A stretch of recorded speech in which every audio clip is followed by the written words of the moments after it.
Muy buenas noches, mis amados hermanos, que el Señor les bendiga. Espero que hayan tenido un lindo día lleno de bendiciones y que estén en esta noche ya preparándose para ese descanso del fin de semana. Vamos a iniciar nuestra enseñanza del día de hoy orando. Padre bendito, te damos gracias, Señor, en el nombre de Jesús por el privilegio que tenemos de tener tu Espíritu Santo para escudriñar tu palabra, Señor, y de podernos reunir por este medio para cumplir, Señor, lo que tu palabra dice. Mirad cuán bueno y cuán delicioso es habitar los hermanos juntos y en armonía, porque ahí envías tu bendición y vida eterna.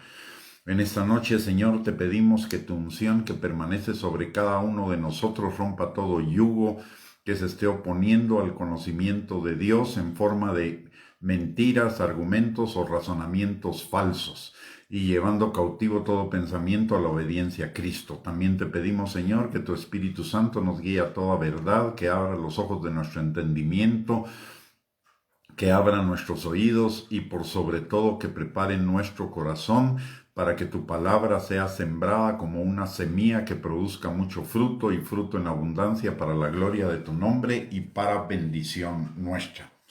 Bienvenidos mis amados hermanos y hermanas, que el Señor les bendiga. Un privilegio el poder compartir con ustedes esta noche una porción de la palabra de Dios para edificarnos, exhortarnos y consolarnos en nuestra común fe. Vamos a seguir compartiendo acerca de los nombres de Dios, y esta vez vamos a compartir acerca de sus nombres compuestos. ¿Por qué estamos compartiendo esta serie de los nombres de Dios? Porque la palabra de Dios, en primer lugar, porque los nombres reflejan características específicas y que son de bendición para nuestras vidas de Dios. En segundo lugar, porque la palabra de Dios en Juan capítulo 17, versículo 3 dice que esta es la vida eterna, que te conozcan a ti, el único Dios verdadero, y a Jesucristo a quien has enviado. Y también en el Evangelio de Juan dice que escudriñemos las Escrituras porque ellas son las que dan testimonio de Él.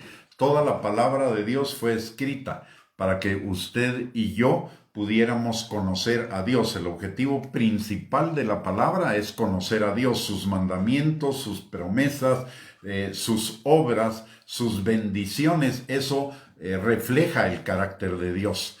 Necesitamos escudriñar no solamente el mandamiento, la promesa o las obras de Dios, sino escudriñar lo que está detrás de ellas, porque eso refleja el corazón de Dios. La misma palabra nos lo enseña. Dice que de la abundancia del corazón habla la boca. De la abundancia del corazón del Señor habla su boca en su palabra. Por lo tanto, la palabra refleja lo que hay en el corazón del Señor. Por esas razones que estamos estudiando no solo los atributos en la serie anterior, sino ahora en esta serie los nombres del Señor. Y ya hemos hablado del nombre que se conoce como el tetragrama de Yahvé, de Jehová, Adonai, Elohim, el Elión, el Shaddai, el Shalom. Hoy vamos a ver algunos otros nombres que seguramente van a ubicarnos en cuanto a nuestra fe y la van a hacer crecer. El primer nombre que vamos a compartir en esta noche es el nombre El Olam. Ya dijimos en uno de los estudios anteriores que la partícula El en hebreo significa Dios. Entonces acá nos está diciendo Dios Olam. ¿Y qué significa Olam? Olam significa eterno, eternidad. Esto nos habla de la eternidad de Dios. Dios no es un ser creado, Dios no es un ser que haya sido engendrado en algún momento. Dios es Dios desde el principio hasta el final. Dios es Dios por la eternidad. Dios existe desde y hasta la eternidad, no tiene límite. La palabra de Dios nos lo enseña muy claramente en el Salmo 45, versículo 6. Dice: tu trono, oh Dios, es eterno y para siempre. Cetro de justicia es el cetro de tu reino. Notemos esto importante, que el cetro de Dios es cetro de justicia, o sea, su justicia, Dios es justo, y su justicia es parte de lo que determina sus mandamientos, sus bendiciones, sus obras. Dios es también un Dios universal. No solo es eterno, sino es Dios de todo. La palabra eso nos lo enseña en Apocalipsis 1:8. Dice, yo soy el alfa y la omega, principio y fin, dice el Señor, el que es y que era y que ha de venir, el Todopoderoso. O sea, en una parte vemos que Él es eterno y en la otra parte que Él es el principio y el fin de todas las cosas, el alfa y la omega. Y aquí también, digamos, repite el hecho de su eternidad, porque dice la palabra, Él es el que es y que era y que ha de venir, el Todopoderoso. Y aquí hay dos características en estos versículos que necesitamos, en este versículo que necesitamos también fijarnos. Uno es que ha de venir. O sea, el Señor vendrá a la tierra y vendrá de dos formas. Una primaria, en realidad vendrá en las nubes a recoger a su iglesia primero, y eso marca el principio de los tiempos finales. Y la segunda, y después vendrá su segunda venida ya a la tierra, en el juicio del anticristo, en la batalla del Armagedón. O sea, la venida de Cristo es en el Armagedón. La segunda venida de Cristo es en el Armagedón para derrotar las fuerzas del anticristo y establecer su reino milenial. Y antes de eso, Él va a venir en las nubes para arrebatar a su iglesia, a una iglesia pura, limpia, santa, sin mancha, sin arruga y gloriosa, de acuerdo a lo que nos enseña Efesios 5. Entonces hay que considerar tres cosas en estos versículos que hemos hablado. Uno, su justicia. Muchas personas en el cristianismo solo ven sus promesas de bendición, pero no ven la parte de la justicia. Y Dios, juntamente con sus bendiciones, también trabaja con su justicia. Entonces, ¿y qué significa la justicia? Justicia es varias cosas, pero una de ellas y la más importante en cuanto a lo que confiere a nosotros es el hecho de que su justicia está definida por la obediencia a sus mandamientos, además de la justicia que nosotros tenemos en Cristo Jesús. Hemos sido hechos la justicia de Dios en Cristo Jesús, es decir, hemos sido juzgados y hemos sido declarados inocentes por la sangre de Cristo y su muerte en la cruz del Calvario, donde Él puso el acta de los decretos que nos era contraria y la pagó. Por eso fue que Cristo vino a la tierra en su primera venida a morir por cada uno de nosotros para pagar nuestra culpa de los pecados y que nosotros fuéramos declarados justos e inocentes. Pero la otra parte de la justicia es vivir en los propósitos de Dios. Y los propósitos de Dios están reflejados en sus mandamientos. Sus mandamientos, como lo hemos estado repitiendo muchas veces para cambiar ese cassette que tenemos a veces en la cabeza, que los mandamientos de Dios son gravosos, pesados, o que implican el que se nos agüe la fiesta o se nos arruine la fiesta. Al contrario, los mandamientos del Señor son los límites amorosos que Él nos ha puesto para que nos mantengamos en el disfrute pleno de todas las cosas que Él ha hecho, porque la palabra de Dios dice que todo lo ha hecho para que lo disfrutemos, pero que además podamos vivir en una vida de bienestar, de plenitud, en una vida de abundancia, que fue la que Cristo pagó en la cruz del Calvario por cada uno de nosotros. Así que sus mandamientos, que son parte de su justicia, son el resultado de un corazón amoroso que quiere proteger a sus hijos y para que se mantengan en ese camino de la vida abundante que Él compró para cada uno de nosotros. La otra cosa que debemos tener claro es que el Señor viene. Hay una segunda venida del Señor que comienza, pero que es anticipada por el arrebatamiento de la iglesia y se concreta al final de la gran tribulación en la batalla del Armagedón. Y esto nos debe poner a cada uno de nosotros, no en el avispero, pero sí en una diligencia para prepararnos para la venida de Cristo. todos los salvos nos vamos a ir. Toda la familia de Dios, todos los hijos de Dios, todos aquellos que han reconocido el señorío de Cristo en sus vidas, nos vamos a ir en el arrebatamiento. Pero, debemos notar y recordar que el mismo Señor Jesucristo dijo que en la casa del Padre hay muchas moradas. Eso significa muchos lugares de habitación. Nuestra preparación para la venida de Cristo va a determinar el lugar en el cual vamos a vivir la eternidad.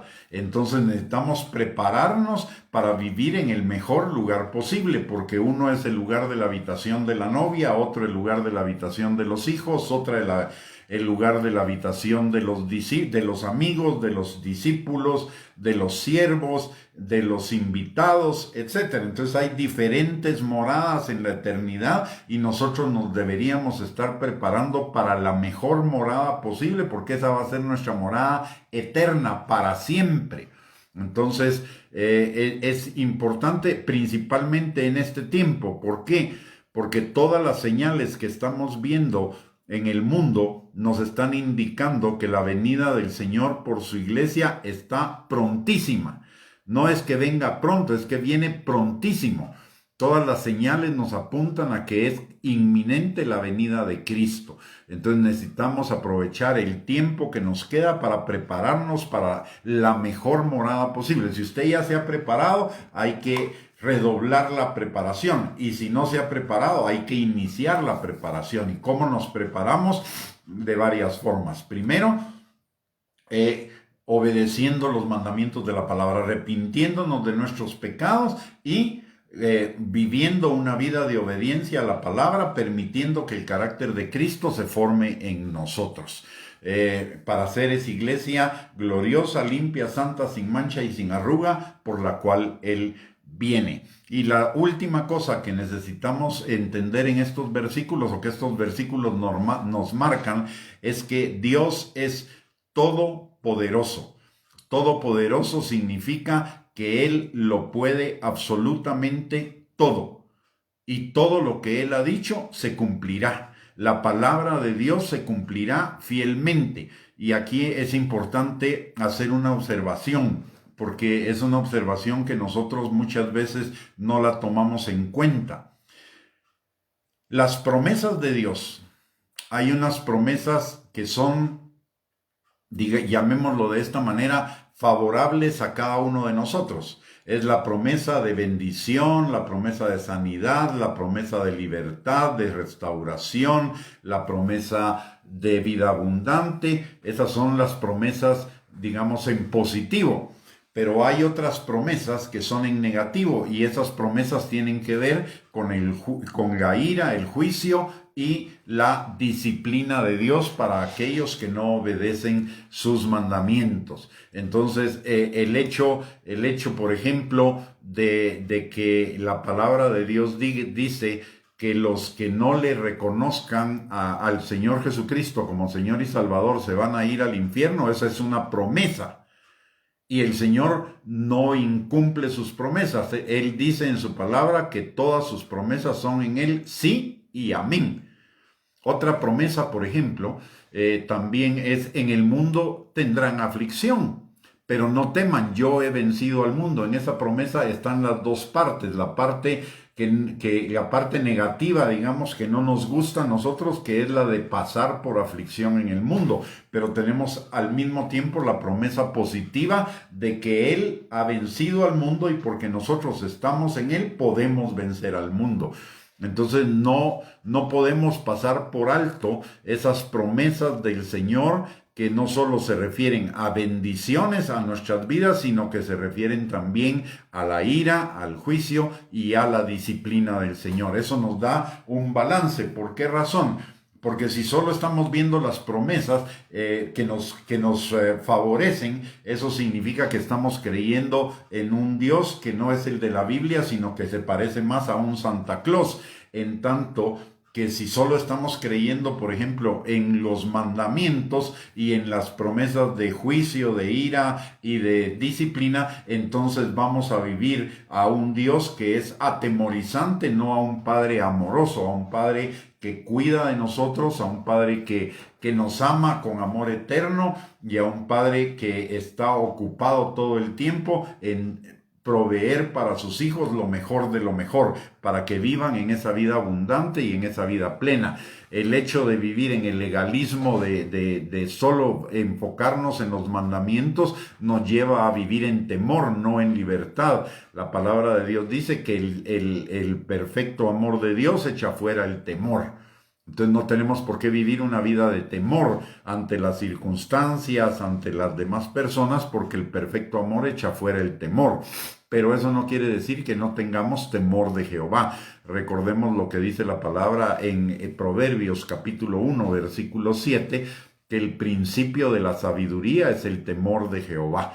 Y el hecho de saber que Él viene y el hecho de saber de conocer la parte de la palabra que habla de sus mandamientos y del juicio o la ira o la disciplina, dependiendo el grupo de personas de que se trate, es también una promesa, nos puede llevar a perder la perspectiva de quién verdaderamente es el Señor. Entonces recordemos, el nombre El Olam significa el Dios eterno, el Dios de la eternidad y el Dios universal, que es justo, que además es el principio y el fin, que ha de venir, y el Todopoderoso. Luego, el otro nombre del Señor en la palabra, en el hebreo, en original, es el Shofet Kol Hazaretz, que quiere decir Dios juzga a toda la tierra. Génesis 18:27 nos lo enseña, y por eso hice énfasis en el primer nombre, en el Olam, acerca de su justicia, porque la justicia implica juicio, y Dios es el que juzga toda la tierra. En Génesis 18:25 la palabra de Dios nos dice: lejos de ti el hacer tal, que hagas morir al justo con el impío y que sea el justo tratado como el impío. Nunca tal hagas. El juez de toda la tierra no ha de hacer lo que es justo. En el Salmo 7:11 dice: Dios es juez justo y Dios está airado contra el impío todos los días. En 2 de Timoteo capítulo 4 versículo 8 dice: por lo demás me está guardada la corona de justicia, la cual me dará el Señor, juez justo, en aquel día, y no solo a mí, sino también a todos los que aman su venida. El Señor como juez va a tener dos juicios antes de la eternidad. El primer juicio es el juicio en el tribunal de Cristo. Este es para los hijos, para todos aquellos creyentes que han reconocido el señorío de Cristo en sus vidas. Ese juicio no es un juicio para condenación, sino es un juicio para galardones y recompensa, del cual nos habla la palabra en 1 Corintios, capítulo número 3. Y lo vamos a leer para que nos quede a todos muy claro, porque muchas veces este tema resulta ser que le crea a algunos un temor que no es el correcto. En 1 Corintios 3, la palabra de Dios dice en el versículo 10, del versículo 10 al versículo 15, dice la palabra: conforme a la gracia de Dios que me ha sido dada, yo como perito arquitecto puse el fundamento, y otro edifica encima. Pero cada uno mire cómo sobreedifica, porque nadie puede poner otro fundamento que el que está puesto, el cual es Jesucristo. Y si sobre este fundamento alguno edificare oro, plata, piedras preciosas, madera, heno, hojarasca, la obra de cada uno se hará manifiesta, porque el día la declarará, pues por el fuego será revelada, y la obra de cada uno, cual sea, el fuego la probará. Si permaneciere la obra de alguno que sobreedificó, recibirá recompensa. Si la obra de alguno se quemare, él sufrirá pérdida, si bien él mismo será salvo, aunque así como por fuego. O sea, está hablando del juicio en el tribunal de Cristo, donde nuestras obras van a ser pasadas por fuego, y aquellas que sean oro, plata y piedras preciosas, o sea, las obras de amor, que nosotros hagamos conforme a la voluntad de Dios, esas obras van a recibir recompensa, mientras que las obras que no hicimos por amor a Dios, sino por amor a nosotros mismos o por conveniencia o por interés propio, esas obras van a ser quemadas. Pero el hecho de que alguien no tuviera ni una sola obra no implica que no va a entrar a ninguna obra que sobreviva, no quiere decir que no va a entrar a la eternidad. Va a entrar a la eternidad, pero no tendrá ninguna recompensa.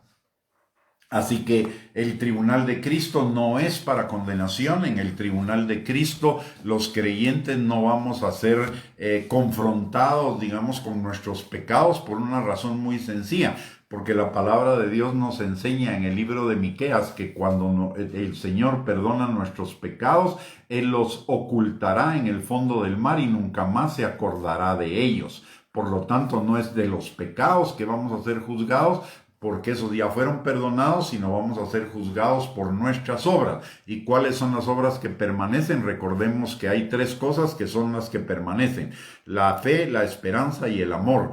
Pero la mayor de ellas es el amor. Por lo tanto, nuestras obras que van a ser pasadas por el fuego son las obras de fe, de esperanza y de amor. Ese es el primer juicio. Pero hay un segundo juicio. Este es un juicio que se llama el juicio del gran trono blanco. En este juicio, los que van a comparecer son todos aquellos que no hayan reconocido el señorío de Cristo. Y ahí sí van a ser evaluados por sus pecados, y de acuerdo a sus pecados les va a ser asignado su lugar en el infierno. Porque este es un juicio para todos aquellos en que sus nombres no se encontraban en el libro de la vida. Así que esos son los 2 juicios. Dios juzgará todo. Dios juzgará todo. El pecado de sus hijos ya fue juzgado en la cruz del Calvario. Por lo tanto, sus hijos van a ser juzgados por sus obras. Pero en el caso de los impíos, como esos pecados, ellos no quisieron que sus pecados fueran llevados a la cruz del Calvario, porque no reconocieron al Señor Jesucristo. Entonces ellos entrarán en el juicio del gran trono blanco, que es por sus obras y pecados. Y entonces eso determinará su lugar en el infierno. El punto importante en esto es que Dios no solo es un Dios de amor, también es un Dios de juicio. Hemos hablado mucho de que todos los atributos de Dios operan conjuntamente y no hay un menoscabo de uno en favor de otro, sino que todos están totalmente equilibrados. Dios es un Dios de integridad, Dios es un Dios de equilibrio, y entonces todos los atributos en cada obra de Dios, en cada promesa, en cada mandamiento, trabajan todos juntos. Por eso decimos que los mandamientos de Dios son la manifestación de su corazón amoroso, pero también son la manifestación de su justicia. Y Dios no puede pasar por alto su justicia en favor de la misericordia. Así que ambas cosas funcionan. El Señor va a juzgar a los impíos, así como va a juzgar a su pueblo Israel y va a juzgar a su iglesia. De hecho, lo está haciendo aquí en la tierra también, en el sentido de todas las, por ejemplo, de la siembra y la cosecha. Cuando nosotros pecamos hay una siembra, y esa siembra va a producir una cosecha. En los pecadores, esa cosecha es resultado de la ira de Dios. En el caso de su pueblo es resultado del juicio de Dios, y en el caso de sus hijos es resultado de la disciplina. En el caso de todos ellos es para que se arrepientan de sus pecados y se vuelvan al Señor Jesucristo. Algunos lo harán, otros no lo harán. Pero los juicios de Dios comienzan aquí en la tierra y se concretan finalmente, ya sea en el tribunal de Cristo para los que creyeron en Cristo, o bien en el juicio del gran trono blanco para los que no creyeron en el Señor Jesucristo. Pero todo pecado va a ser juzgado. Como dije, en el caso de los hijos de Dios ya fue juzgado en la cruz del Calvario, pero en el caso tanto del pueblo de Israel como de los pecadores, entonces en ese caso va a ser juzgado en el juicio del gran trono blanco. pero lo importante es que sepamos que ningún pecado queda sin juicio. Amén. Así que aún para los cristianos hay un juicio que se llama la disciplina de Dios. Es un juicio para regresarnos a sus caminos. Así que es importante que nosotros tomemos en cuenta eso. La palabra de Dios en Hebreos capítulo 12, versículo del 5 al 15, nos enseña que el padre que ama a sus hijos los disciplina y que aunque la disciplina en este momento no sea causa de gozo, al final dará frutos apacibles de justicia. Así que eso lo debemos tomar en cuenta, porque pareciera que para muchos el pecado es simplemente peco, pido perdón y ahí se acabó todo. No, hay una disciplina de Dios para cada uno de nuestros hijos, de los hijos, y eso, el primer nivel de la disciplina de Dios o de la justicia de Dios para con sus hijos es el redarguir del Espíritu Santo para que inmediatamente regresen en arrepentimiento a Él. El segundo nivel es cuando nosotros persistimos en esa mala siembra y recibimos una cosecha, o sea, las consecuencias del pecado en el cual persistimos. Y una tercera etapa, si la segunda no nos lleva al arrepentimiento, es la tercera etapa, que ya es la disciplina de Dios. Es decir, Dios va a permitir cosas en nuestra vida muy fuertes para llevarnos de vuelta a Él en arrepentimiento.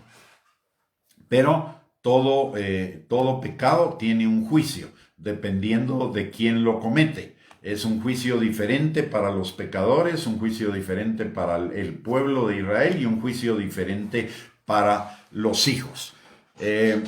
Pasemos al siguiente nombre, que es el Oá.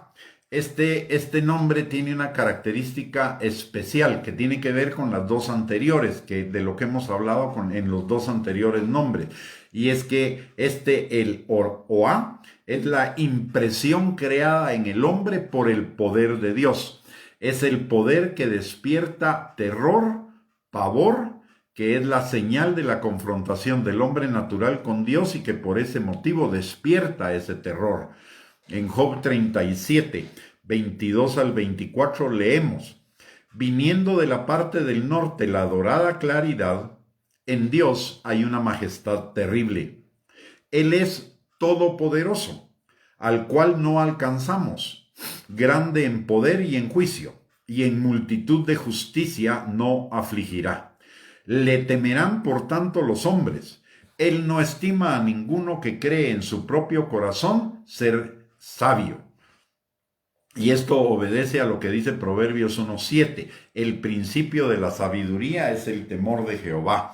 Los insensatos desprecian la sabiduría y la enseñanza, o sea, desafían el poder de Dios. Y ese desafío al poder de Dios produce pánico, produce terror. Recuérdese usted, cuando no conocía al Señor Jesucristo y pecaba, seguramente le venía a su mente la posibilidad de que por esos pecados usted se fuera al infierno.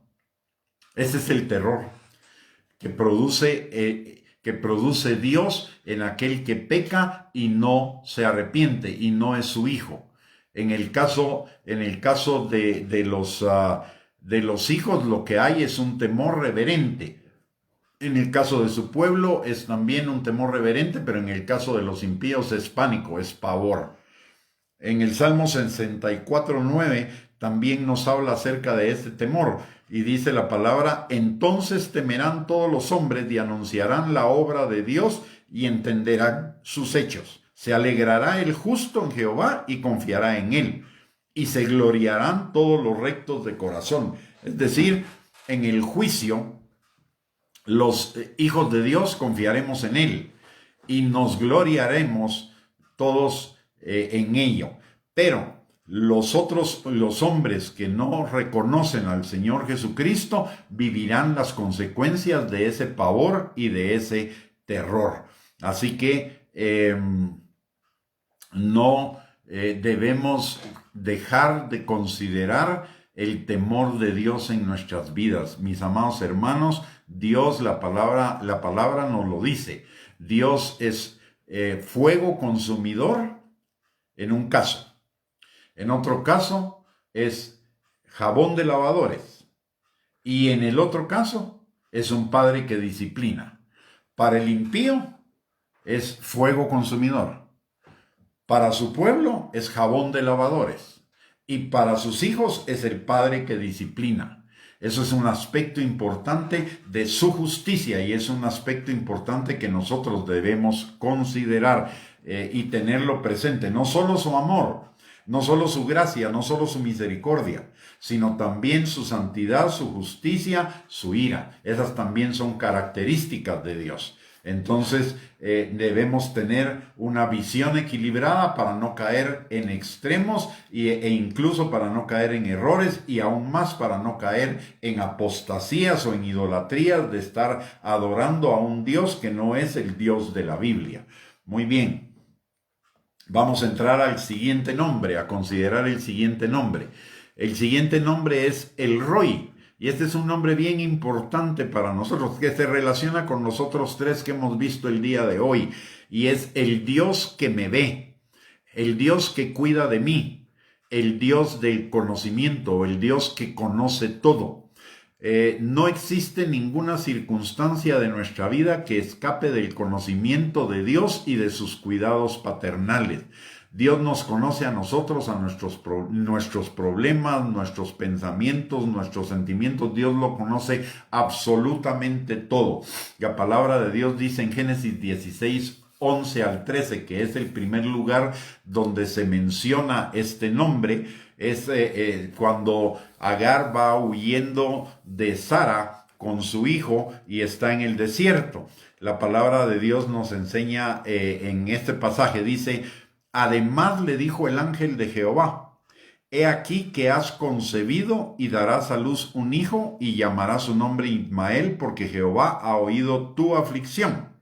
Y él será hombre fiero, su mano será contra todos y la mano de todos contra él, y delante de todos sus hermanos habitará. Entonces ella llamó el nombre de Jehová que con ella hablaba: tú eres Dios que ve, porque dijo: ¿no he visto también aquí al que me ve? Y en el Salmo 139, versículos del 7 al 12, desarrolla aún más el concepto del Dios que me ve. Y dice: ¿a dónde me iré de tu espíritu? ¿Y a dónde huiré de tu presencia? Si subiere a los cielos, allí estás tú. Y si en el Seol hiciere mi estrado, he aquí, ahí tú estás. Si tomare las alas del alba y habitare en el extremo del mar, aún allí me guiará tu mano y me asirá tu diestra. Si dijere ciertamente las tinieblas me encubrirán, aún la noche resplandecerá alrededor de mí. Aún las tinieblas no encubren de ti y la noche resplandece como el día. Lo mismo te son las tinieblas que la luz. O sea, no hay ninguna posibilidad de escondernos de parte de con respecto a Dios. ¿Por qué? Porque Él es el Dios omnipresente, está en todos lados y todo lo ve. Pero tiene una característica muy especial que no debemos descuidar en este pasaje o en estos pasajes. Es el Dios que me ve para cuidarme. Cuando estoy haciendo lo malo, me reprende por el Espíritu Santo. Recordemos que la palabra de Dios nos dice en Juan 16, capítulo 8, que el Espíritu Santo es el que convence de pecado. Entonces el Señor ve cuando peco e inmediatamente el Espíritu Santo entra. De hecho ha entrado en acción antes, pero no le hemos puesto atención. El Espíritu Santo nos ha dicho antes que no pequemos, pero nosotros persistimos y pecamos, y el Espíritu Santo entonces de un papel de advertencia pasa a un papel de redarguirnos para convencernos de pecado y que nos arrepintamos antes de que nuestro pecado siga más adelante o repitiéndose y no aumenten las consecuencias. O sea, Él me cuida. Pero ese cuidado no solo es en ese aspecto, es en todos los aspectos. Es en el aspecto de provisión, es en el aspecto de salud, es en el aspecto de liberación, de restauración, es en el aspecto de sanar nuestros corazones de todo sentimiento o emoción negativa, tal como lo dice la palabra en el Salmo en Isaías 61 y que lo resume Jesús en Lucas 4, 18 al 19. La palabra de Dios nos enseña que Él es el que da buenas nuevas a los pobres, sana a los quebrantados de corazón, da vista a los ciegos, saca a los presos de la cárcel, da libertad a los cautivos y proclama el año agradable del Señor. Y también en el Salmo 61 dice que Él ordenará que a los afligidos se les dé un manto de alegría y se derrame sobre ellos óleo de gozo, y eso trae restauración al corazón. Es decir,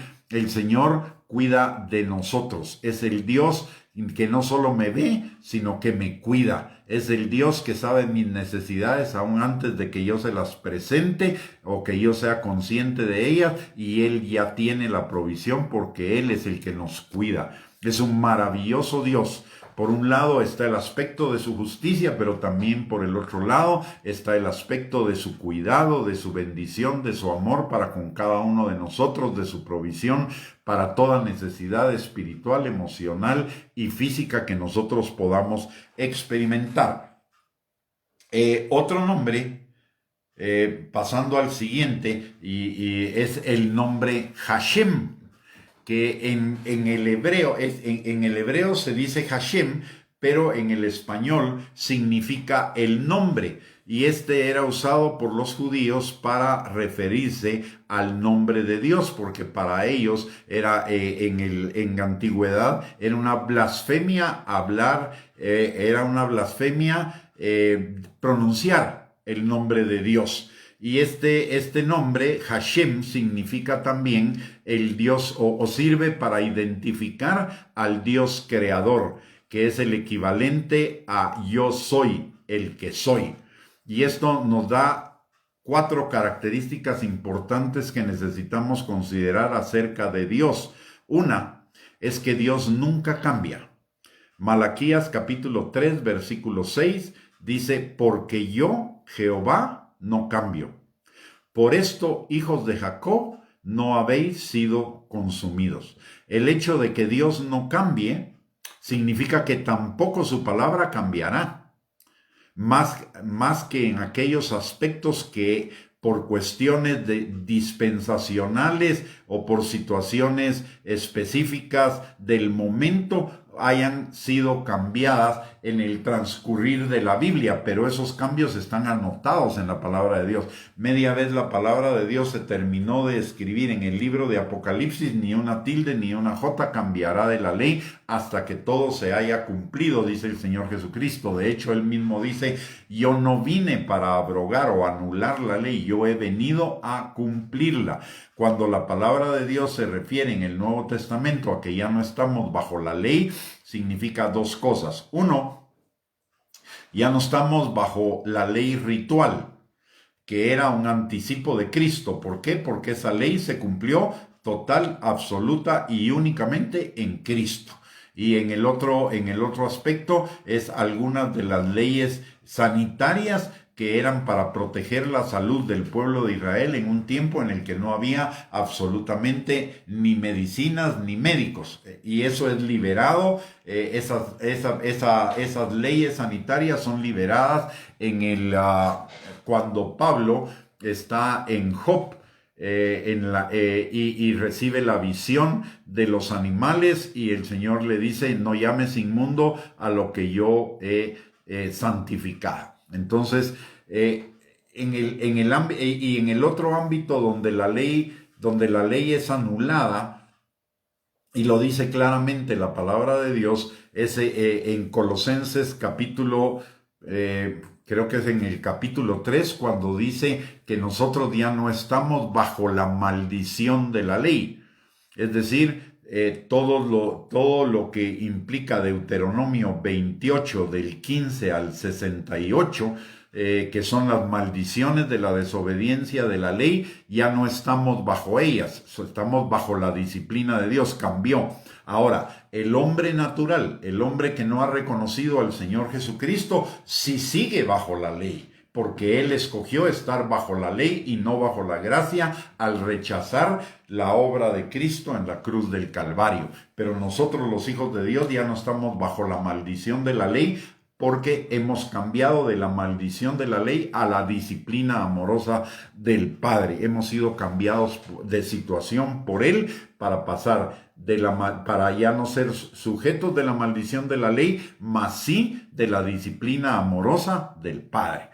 Entonces, Dios no cambia. Dios es el mismo ayer, hoy y por los siglos de los siglos. De esa cuenta, sus promesas nunca fallan, sus promesas siempre se cumplirán.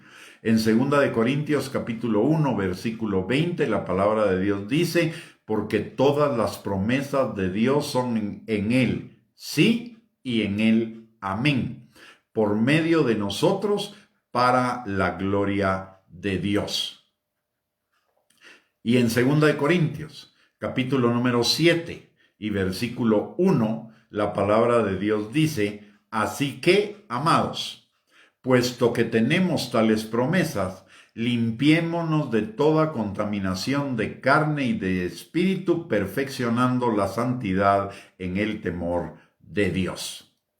Notemos una cosa primera. Dice la palabra que todas las promesas de Dios son en Él sí y en Él amén. Eso quiere decir sí, sí. O sea, no hay cambio. Y cuando hablamos de promesas, recordemos que hay dos tipos de promesas en la Biblia. Las promesas positivas, digámoslo así, las promesas de bendición, pero también las promesas negativas, las promesas de ira, de juicio y de disciplina, dependiendo de qué grupo de personas se trate. La ira, volvemos a recordarlo, es para los pecadores, el juicio es para el pueblo y la disciplina es para los hijos.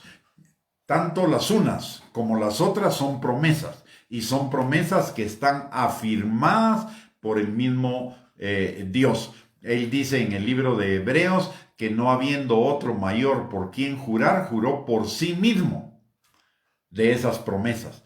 Entonces no debemos ver solo las promesas positivas, las promesas que nos gustan, las promesas de bendición, sino también debemos ver las otras promesas. Y esas otras promesas nos deberían llevar a perfeccionar la santidad en el temor de Dios, limpiándonos de toda contaminación de carne y de espíritu. Si esas no fueran promesas, no estaría escrito aquí en la Biblia lo que está escrito, porque dice, así que, amados, puesto que tenemos tales promesas, limpiémonos de toda contaminación de carne y de espíritu, perfeccionando la santidad en el temor de Dios. ¿A qué promesas se está refiriendo? No solo a las promesas positivas, sino a las promesas de ira, de juicio o de disciplina. En este caso específicamente que está dirigido a los hijos de Dios, es las promesas de disciplina, no debemos olvidarlas. Y las promesas de disciplina son todo lo que sembramos cosechamos, y otra promesa de disciplina es la disciplina del Padre amoroso, que hoy puede no ser causa de gozo, pero que después producirá frutos apacibles de justicia. El nombre Hashem también tiene otra connotación. El que Dios no cambia, nos enseña también la palabra que aunque nosotros somos infieles, Él es fiel. En 2 de Timoteo 2:13, si fuésemos infieles, Él permanece fiel. Él no puede negarse a sí mismo. ¿Y por qué habla de los infieles? Y los infieles son los pecadores. Él no puede negarse a sí mismo hacia las consecuencias del pecado. Él va a juzgar el pecado. Él va a disciplinar el pecado en sus hijos, va a juzgar el pecado en los pecadores y lo va a juzgar también en su pueblo, porque Dios no puede negarse a sí mismo. Dios no puede hacerse ni el ciego ni el sordo ante nuestras fallas. El Señor va a juzgarlas porque Él permanece fiel a sí mismo y fiel a su palabra, así como es fiel a su justicia, así como es fiel a su amor, es fiel a su santidad. Él no puede negarse, aunque nosotros seamos infieles, el Señor va a cumplir sus promesas, tanto las de disciplina como las de bendición para cada uno de sus hijos. Y esto nos lleva al siguiente punto que tiene que ver con el nombre Hashem, y es que es necesario que seamos obedientes hasta el límite de nuestras fuerzas en cuanto al cumplimiento de la obediencia a la palabra de Dios. Y lo dice en Primera de Pedro, capítulo 1, versículos 13 al 16, y note que es relacionado a los hijos. Dice en Primera de Pedro, capítulo 1, versículos del 13 al 16. Por tanto, ceñid los lomos de vuestro entendimiento, sed sobrios, y esperad por completo en la gracia que se os traerá cuando Jesucristo sea manifestado. Como hijos obedientes, no os conforméis a los deseos que antes teníais, estando en vuestra ignorancia, sino como aquel que os llamó es santo, sed también vosotros santos en toda vuestra manera de vivir, porque escrito está: sed santos, porque yo soy santo. Este es un mandamiento para los hijos, y un mandamiento que si no es cumplido, entonces nos expone a la disciplina del Padre. Así que, mis amados hermanos, hemos llegado al final de esta enseñanza, que espero que haya sido bendición. Es una enseñanza donde enfatizamos los dos aspectos del Señor: el aspecto de su misericordia, de su gracia para con sus hijos, pero también de su disciplina para con los hijos. Y el otro aspecto en el cual enfatizamos es que aquellos que no reconozcan al Señor Jesucristo como su Señor y Salvador están expuestos a la ira divina. Recordemos, hay un dicho en el mundo evangélico que no está acorde a lo que dice la palabra de Dios, y eso y eso lo contradice. Ese dicho es contradicho por el Salmo 7:11. Dice la palabra: Dios es juez justo y Dios está airado contra el impío todos los días. Es decir, Dios no ama el pecado, pero tampoco ama al pecador como nos ama a nosotros. Al pecador le tiene compasión.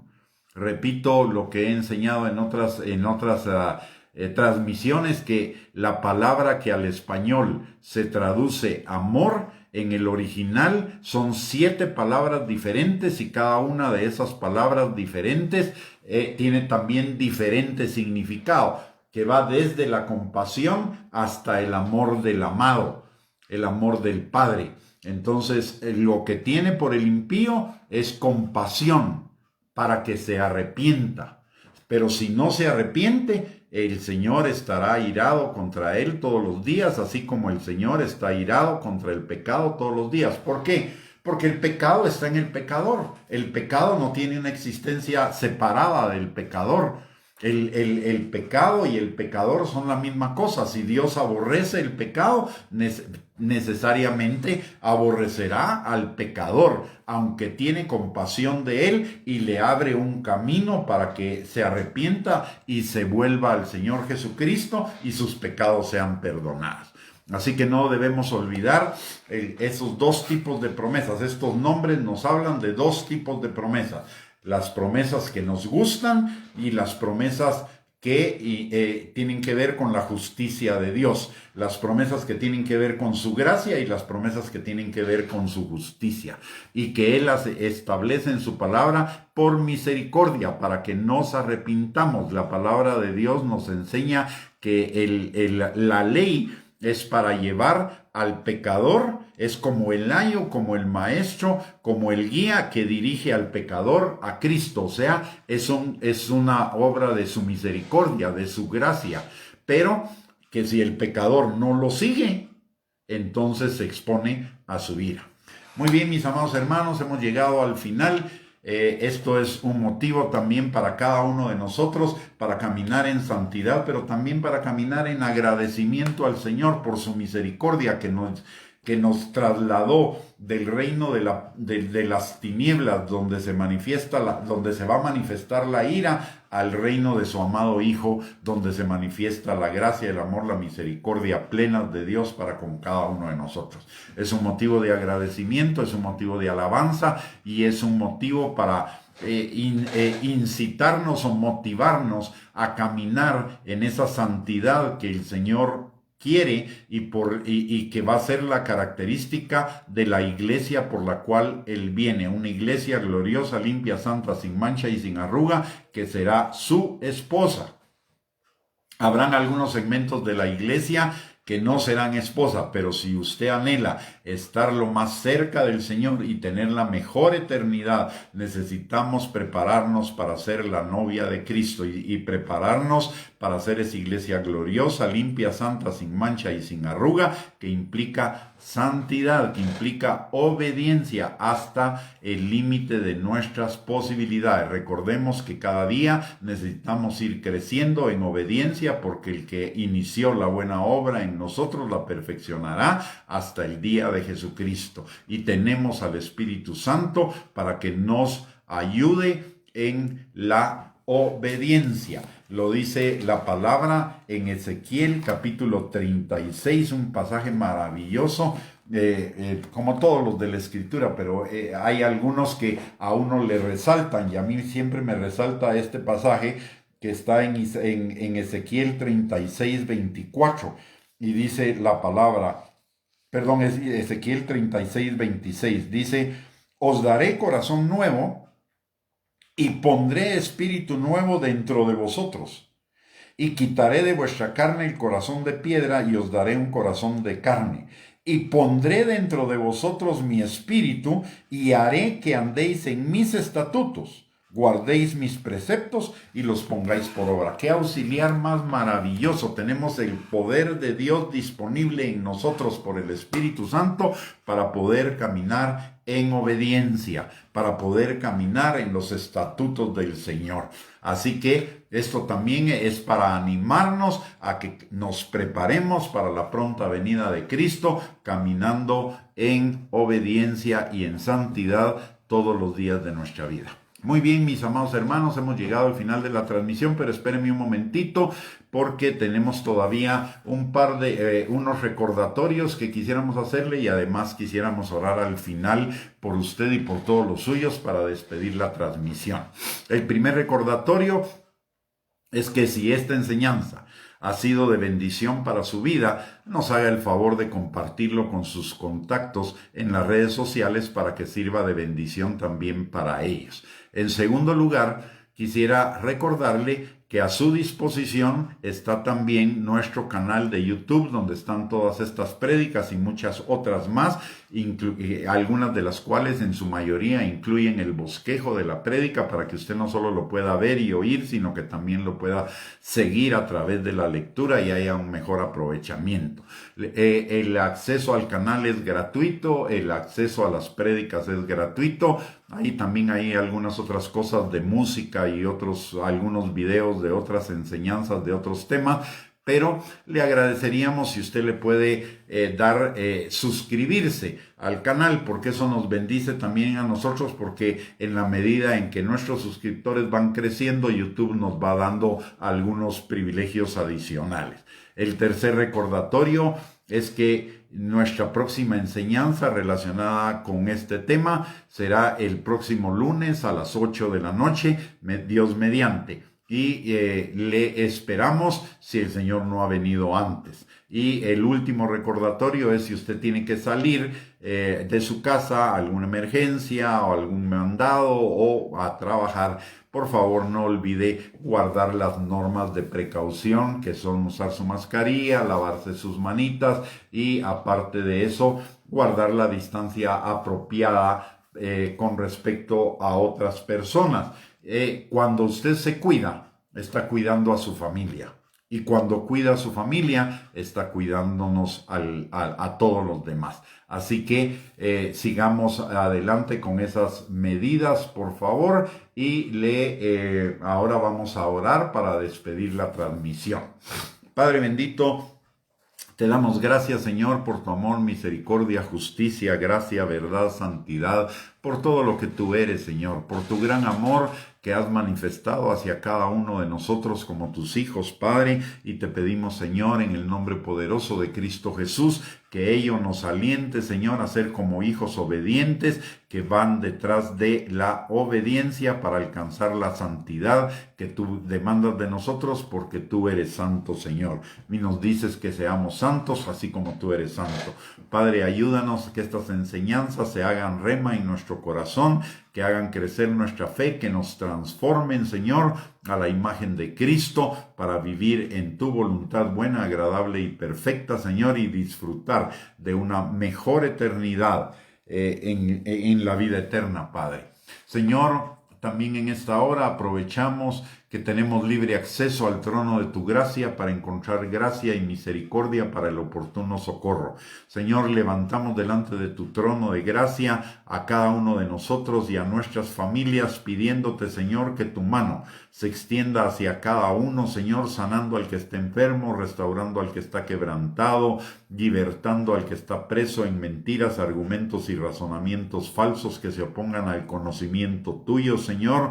También te pedimos, Padre, que tú suplas toda necesidad conforme a tus riquezas en gloria en Cristo Jesús, que levantes al que está caído, que fortalezcas al que está debilitado, Señor, que extiendas tu manto de alegría y tu óleo de gozo, Señor, sobre todos aquellos que están pasando por un momento de tribulación, angustia, ansiedad, depresión, frustración, tristeza, Señor, o cualquier otra emoción negativa, Señor, que tú establezcas tu paz en sus corazones, Padre, y también, Señor, te pedimos que tú, mi Dios, a cada uno de nosotros nos des más hambre y sed de ti, Señor.